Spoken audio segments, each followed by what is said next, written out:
अस्सलाम वालेकुम। कैसे हैं आप सब guys. Welcome to our YouTube channel learn physics with अनमोल।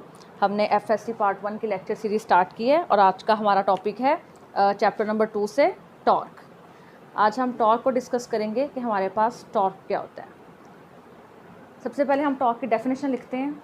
अगर टॉर्क की मैं डेफिनेशन लिखूं तो आप पहले पढ़ के आए हैं 9th-10th में टॉर्क की डेफिनेशन।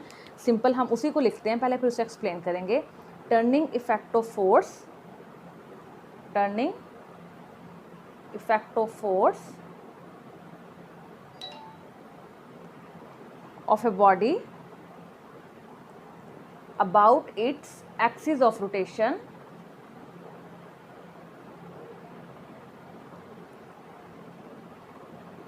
is called torque। अगर मैं सिंपल कहूँ कि टॉर्क मेरे पास क्या है, तो फोर्स की वजह से किसी बॉडी के अंदर जो टर्निंग इफेक्ट प्रोड्यूस होता है, टर्निंग इफेक्ट का मतलब कि किसी बॉडी के अंदर घुमाव पैदा होता है, उस टर्निंग इफेक्ट को हम क्या कहते हैं, टॉर्क कहते हैं। तो गर्ल्स यहाँ पे इसकी हम डेफिनेशन को थोड़ा सा एक्सप्लेन करने की कोशिश करते हैं। टर्निंग इफेक्ट क्या है कि किसी भी बॉडी के अंदर जो घुमाव पैदा होता है, किसकी वजह से, फोर्स की वजह से, about its axis of rotation. ये आपके लिए नई चीज़ है कि एक्सिस ऑफ रोटेशन क्या है। तो एक्सिस ऑफ रोटेशन वो पॉइंट है, वो एक्सिस है जिसके गिर्द बॉडी रोटेट करती है, उसको हम बोलते हैं एक्सिस ऑफ रोटेशन। तो फोर्स लगाने की वजह से अगर किसी बॉडी के अंदर टर्निंग इफेक्ट प्रोड्यूस होता है, घुमाव पैदा होता है, तो उसका मतलब है कि उसके अंदर क्या प्रोड्यूस हुआ है, टॉर्क प्रोड्यूस हुआ है। और टॉर्क को हम एक और नाम भी देते हैं, वो नाम होता है इसका मोमेंट ऑफ फोर्स। मूवमेंट का मतलब भी घुमाव होता है, यानी कि फोर्स की वजह से जो घुमाव प्रोड्यूस होता है उसको हम क्या कहते हैं, टॉर्क कहते हैं। फॉर एग्जांपल, ये मेरे पास क्या है, एक मार्कर है और इस मार्कर के ऊपर मैंने क्या लगाई है, मैंने एक फोर्स लगाई है। ये मैंने फोर्स लगाई है तो इसके अंदर क्या प्रोड्यूस हुआ है, टर्निंग इफेक्ट प्रोड्यूस हुआ है। जिस एक्सिस के गिर्द ये टर्निंग इफेक्ट प्रोड्यूस हुआ है, जिस एक्सिस के गिर्द ये मार्कर रोटेट कर रही है, टर्न कर रही है, उस एक्सिस को हम क्या बोलते हैं, एक्सिस ऑफ रोटेशन बोलते हैं। ठीक है, तो यहाँ से ये बात क्लियर हो गई है कि एक्सिस ऑफ रोटेशन क्या होता है। अब हम देखेंगे कि टॉर्क किन चीज़ों पे डिपेंड करता है। हमारे पास ऐसी कौन सी फैक्टर्स है जिनके ऊपर टॉर्क डिपेंड करता है। तो यहाँ पे हम लिख लेते हैं डिपेंडेंस ऑफ टॉर्क, और इसको अंडरस्टैंड करने के लिए हम एक एग्जाम्पल लेते हैं जो हमारी बुक ने भी डिस्कस की है और बहुत कॉमन एग्जांपल है, आपने अपने घर में भी देखा होगा।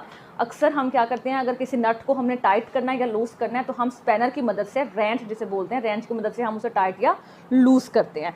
तो उसके अंदर क्या प्रोड्यूस हो रहा होता है, स्पैनर के अंदर जो स्पैनर है उसके ऊपर जब हम फोर्स लगाते हैं तो उसके अंदर टर्निंग इफेक्ट प्रोड्यूस होता है। उसी टर्निंग इफेक्ट को हम क्या बोलते हैं, टॉर्क बोलते हैं। इसको हम यहाँ पर डिस्कस करते हैं। लेट्स सपोज मेरे पास ये एक नट है जिसको मैंने लूज़ करना है या टाइट करना है। ठीक है, तो इस काम के लिए हम क्या यूज़ करेंगे, हम एक स्पैनर को यूज़ करेंगे। तो ये मेरे पास क्या है, एक स्पैनर है या रेंच जिसे हम बोलते हैं। मेरे पास ये एक रेंच है या इसे हम कह देते हैं कि ये एक स्पैनर है। इस स्पैनर को मैंने क्या किया, इस नट के ऊपर रखा। अब जब भी इसके ऊपर मैं फोर्स लगाऊंगी, स्पैनर के ऊपर फोर्स लगाऊंगी, तो ये क्या करेगा, जो स्पैनर है मेरा, ये इसके अंदर टर्निंग इफेक्ट प्रोड्यूस होगा नट के अंदर, यानी कि टॉर्क प्रोड्यूस होगा। अगर आप ये पॉइंट देखो जिसको मैंने यहाँ पे पॉइंट से मार्क किया है, ये वो पॉइंट है जिसके गिर्द जो सा टर्निंग इफेक्ट प्रोड्यूस हो रहा है, घुमाव पैदा हो रहा है। तो इस पॉइंट को हम क्या बोलते हैं, इस पॉइंट को हम नाम देते हैं पिवट पॉइंट का, या इसे हम एक्सिस ऑफ रोटेशन भी बोलते हैं। ठीक है, पिवट पॉइंट बोलते हैं या इसे हम एक्सिस ऑफ रोटेशन बोलते हैं। और जिस लाइन के अलोंग हम फोर्स लगाते हैं, लेट्स सपोज मैं फोर्स लगा रही हूँ यहाँ पे, इस डायरेक्शन में मैं इसके ऊपर क्या लगा रही हूँ, फोर्स लगा रही हूँ। तो फिर मेरे पास जो ये लाइन है जिसके अलोंग मैंने फोर्स लगाई है, इसको हम बोलते हैं line of action of force. वो लाइन जिसके अलोंग हम क्या लगाएं, फोर्स लगाएं, उसको हम बोलते हैं line of action of force. तो ये मेरे पास line of action of force है, ये मेरे पास पिवट पॉइंट है जिसके गिर्द टर्निंग इफेक्ट प्रोड्यूस हो रहा है। ये वो लाइन है जिसके गिर्द मैं क्या लगा रही हूँ, फोर्स लगा रही हूँ। मैं अपने स्पैनर को अपर डायरेक्शन में फोर्स लगा रही हूँ। ओके, यहाँ से एक नई टर्म पहले हम देखते हैं, मूवमेंट आर्म। मूवमेंट आर्म क्या होती है? तो गाइस, अगर आप देखो कि line of action of force से लेके पिवट पॉइंट तक का जो परपेंडिकुलर डिस्टेंस है, इस डिस्टेंस को हम बोलते हैं मूवमेंट आर्म। ये मेरे पास पिवट पॉइंट है, ये मेरे पास line of action of force है। Line of action of force से पिवट पॉइंट तक का परपेंडिकुलर डिस्टेंस मेरे पास कौन सा बन रहा है, ये डिस्टेंस है मेरे पास, जो परपेंडिकुलर डिस्टेंस है from line of action of force to the pivot point, ये वाला डिस्टेंस। तो इस डिस्टेंस को हम क्या बोलते हैं, इस डिस्टेंस को हम बोलते हैं मोमेंट आर्म बोलते हैं। और इसको हम रिप्रेजेंट किसके साथ करते हैं, इसको हम एल के साथ रिप्रेजेंट करते हैं। तो अब तक हमने 3 चीज़ें सीखी हैं इस डायग्राम से। पिवट पॉइंट, ऐसा पॉइंट जिसके गिर्द कोई भी बॉडी रोटेट करे, line of action of force, जिस लाइन के अलोंग हम फोर्स लगा रहे हैं, और पिवट पॉइंट और line of action of force के दरमियान जो परपेंडिकुलर डिस्टेंस है उसको हम क्या बोलते हैं, मोमेंट आर्म बोलते हैं। अब हम डिपेंडेंस ऑफ टॉर्क देख रहे थे कि टॉर्क किन किन चीज़ों पे डिपेंड करता है। तो गाइस अगर आप इसी स्पैनर की एग्जांपल को हम देखें तो आपके पास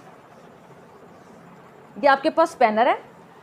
अगर मैं यहाँ पे फोर्स ज़्यादा लगाऊंगी, फोर्स ज़्यादा लगाने की वजह से मेरे पास जो टर्निंग इफेक्ट है वो ज़्यादा प्रोड्यूस होगा। ये कॉमन एग्जांपल, आप अपने घर में इसको देख सकते हैं।